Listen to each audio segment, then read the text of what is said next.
Basically, ever since the first day of free agency, I've been getting a lot of people asking me, whether it's on Twitter or here in the comments section on YouTube, what my thoughts are on all of the signings that the Red Wings have made so far. I would say Steve Yzerman is probably done in terms of his significant free agency signings. I don't really see Detroit as players for any of the bigger name UFAs left out there, so I figured now would be a great time to kind of sit back and review the free agency that the Detroit Red Wings have had so far. I've been itching to talk about all of these signings, so I'm pretty excited for this. But before we go any further, be sure to go follow me on Instagram and Twitter to stay connected. You can also go check out my gaming channel where I post NHL 21 content. If any of those things interest you, links will be down below in the description. And of course, if you guys are new to this channel and you want to see more NHL content like this, be sure to hit that subscribe button. And now let's begin. I guess we can just go in the order that they happened, so starting off with Bobby Ryan, who signed a one-year, $1 million contract with the Red Wings, and I'm a big fan of this. Obviously, it is a really low-risk move, being just 1 year and $1 million. Obviously, the Red Wings aren't signing Bobby Ryan to come in and do anything special. They're signing him, first off, because they needed a right-shot top-9 forward in a bad way. The only right-shot forwards on the team right now are Luke Glendening and Sam Gagner. Also, I just think it's going to be good for Detroit to have a veteran presence in the locker room like Bobby Ryan, considering there is going to be so many younger players in the lineup this upcoming season. Overall, this is a solid get for the Red Wings, and again, it is on a very cheap contract, a very low risk move, and for Bobby Ryan, I think this is a really good opportunity as well. He's coming to a situation where when healthy, he's probably always going to be playing in the top 9 at least. On some nights, I'm sure he's going to be playing on one of the top 2 lines, just given the lack of depth that Detroit has on the right side in terms of forwards. If Ryan can come in and score 15 goals and put up 35 to 40 points, which I personally think is definitely possible, then he puts himself in a pretty solid position to maybe get a look from a team that is trying to contend for a Stanley Cup next offseason.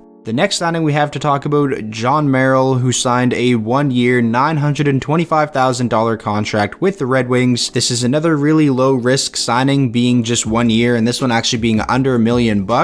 Jon Merrill isn't somebody who's going to come in and play on the top pairing and blow you away with his offensive skill set. That's not his game. He is a solid bottom pairing defensive defenseman, not really anything more than that, but that's okay, especially for a team like Detroit, whose blue line was so abysmal this past season. Any defenseman who can just come in and give you solid minutes is welcome and is a huge plus. Also worth noting that Jon Merrill seems really excited about this. He grew up in Michigan, grew up a diehard Red Wings fan, and after signing, this is what he had to say. "It feels like this is going to be my first game in the NHL. It feels like I just made it. This is going to be a whole different feeling, a different emotion that will kind of just come through, I'm sure. Just to step in that dressing room and be around the Red Wings organization." Not exactly the defenseman from Michigan that everybody had in mind that Detroit would sign this offseason, but it is still a solid fit, and it's good for Jon Merrill that he gets to play for his childhood favorite team. Now, this is a signing that really has me excited. Troy Stecher, a 2-year deal worth a total of $3.4 million, so a $1.7 million annual cap hit. A lot of people, including myself, were pretty surprised that Stecher wasn't given a qualifying offer from the Vancouver Canucks. It's understandable given their current cap situation and everything, but hey, I'm glad that's how it worked out, because now Troy Stecher is a Red Wing and he brings so much more stability to the right side of Detroit's blue line. You have Filip Hronek, who's probably going to be the top pairing right shot guy, and then I'm guessing it's going to be Troy Stecher on the second pairing, and then either Moritz Seider or Alex Biega on the third pairing, depending on if Seider's NHL ready or not. That honestly doesn't sound all that bad. One of the Canucks fans I follow on Twitter was talking about Vancouver not qualifying Troy Stecher, and they said that Stecher was Vancouver's best right-handed defenseman from this past season over the likes of Chris Tanev. Now, is there any truth to that? I don't know, but it still does get me excited hearing that as a Red Wings fan, especially considering Troy Stecher is only 26 years old. Like, he kind of fits the timeline. He's only 1 year older than Anthony Mantha. I think the $1.7 million cap hit is more than reasonable for what Troy Stecher brings to the table, and the bottom line is he makes the Red Wings a better team. That's all I really care about. I know they're not going to be anywhere near a playoff spot probably this upcoming season, whenever that may be, but you just can't have a repeat of last season, and signing a guy like Troy Stecher definitely makes that a lot easier.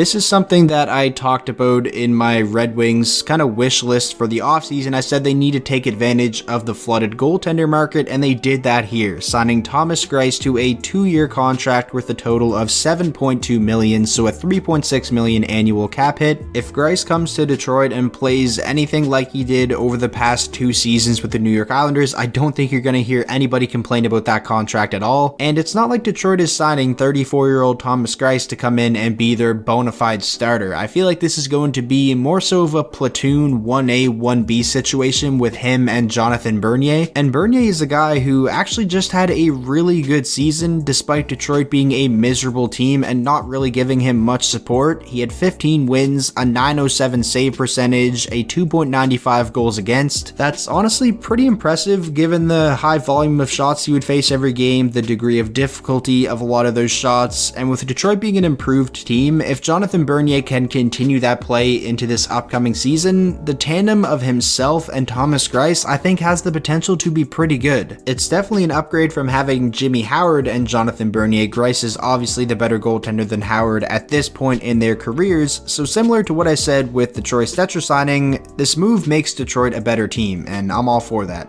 And now the final signing we'll talk about in today's video, Vladislav Namestnikov, a 2-year contract worth a total of $4 million, so a $2 million annual cap hit. One of the big things Detroit needed to address this offseason was to get at least a decent second line center, and they definitely did that here in Namestnikov for relatively cheap. Some of you might remember, but in the video I made before free agency talking about some upcoming UFAs who I think could be potential steals if they're had for relatively cheap contracts, I had Vlad Namestnikov in that video. I like Namestnikov's game a lot, especially now that it's a $2 million cap hit as opposed to a $4 million cap hit which he was previously on. Namestnikov is a very good penalty killer, and that's welcome in Detroit considering they had the worst penalty kill in the NHL in the 1920 season. Assuming the top line for Detroit is going to be Larkin, Mantha, and Bertuzzi, which it definitely should be, having a second line of Namestnikov and then on the wing guys like Robbie Fabry and Philip Zadina or maybe Bobby Ryan, that's not awful.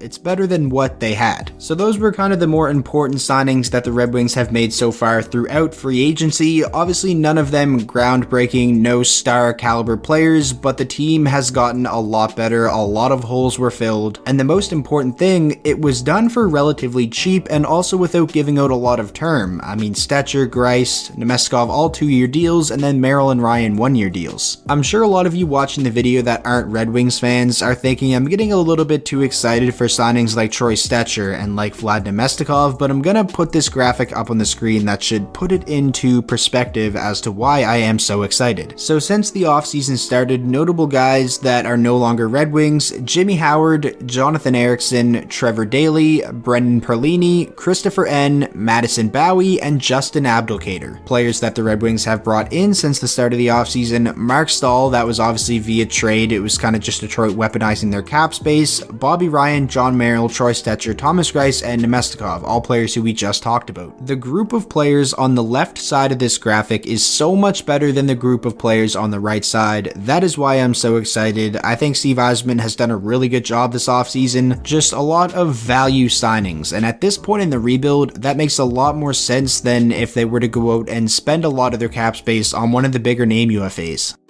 That is going to do it for me, kind of reviewing the Red Wings free agency so far. Any other Wings fans watching this video, I'm very curious to hear what you guys think about the moves the team has made so far, so be sure to post all your thoughts down below. If any of you have video suggestions that you want to see over the next couple of weeks, be sure to post them down in the comment section as well. I'm always open to hearing new ideas. If you did enjoy the video, please be sure to leave it a like. That is the best way to show your support. And of course, if you guys are new to the channel and you want to see more NHL content like this, be sure to hit that subscribe button, and I will talk to you all in the next video.